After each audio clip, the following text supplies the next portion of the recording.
and welcome to Testing Your Motorhome Air Brakes, presented by the RV Safety and Education Foundation. I'm Gary Bunzer, your RV doctor. We know how important it is from a safety standpoint to be able to stop this moving mass of motorhome as we go down the road. And air brakes help us accomplish just that. And since motorhome air brakes differ greatly from a car or a pickup truck braking system, understanding a little bit about how it works and what you can do to safely and properly test your air brake system. This program is presented generically, so basically it applies to any motorhome equipped with air brakes. But always refer to your owner's manual for specific information regarding your particular coach. Our instructor today is Walter Cannon, the Executive Director of the RV Safety and Education Foundation. So let's join Walter as he addresses the important topic of testing your motorhome air brakes. Walter? Today we're going to start with looking at the air brake system. We have some diagrams that will help us explain how the air brake system actually works. It's always good to know how the system works, although we're not trying to make anyone an air brake technician here. We recommend that you read your owner's manual, particularly your chassis manuals, as it concerns the air brake system, so you understand your particular system, the components on your system, and really understand the maintenance procedures and schedules for your air brake system. So let's go ahead and get started. Our first slide here we're looking at is the air brake system for a single rear axle, one rear wheel. So let's take a look at the components. And we're going to start with the air compressor area of the system, and that is the area that is in blue. And that You may have two. Many do have two. If they have multiple tanks, they may have two gauges.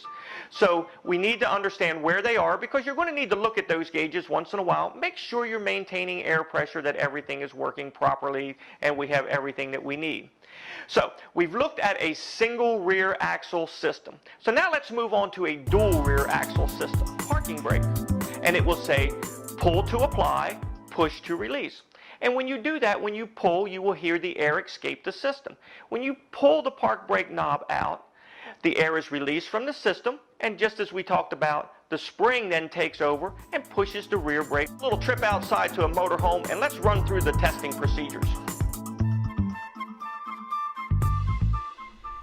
With the tires properly chalked, we're going to begin with a fully charged air system, about 120. Remember, don't start the engine, just turn the key to the on position. Then release the brakes by pushing in on the yellow button on the dash. After the pressure drops initially on the gauge, keep your eye on the gauge. If no leaks are detected by performing this simple test, we'll move on to the emergency and recovery system test.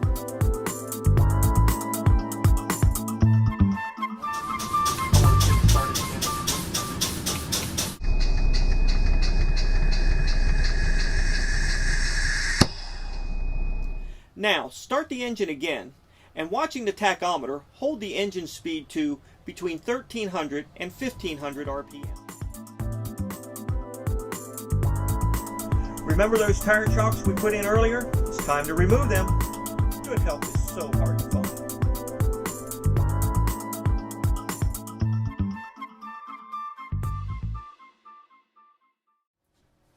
Then pull forward at about 5 miles per hour and step on the service brake pedal. So Walter, you're saying the RV owner should perform these steps every drive day? Absolutely, Gary. By performing these few simple tests, you can ensure that your air brake system is working properly.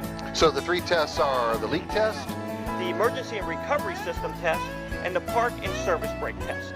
Oh man, that is such great advice. Thank you. Is it really that simple? It's just that simple.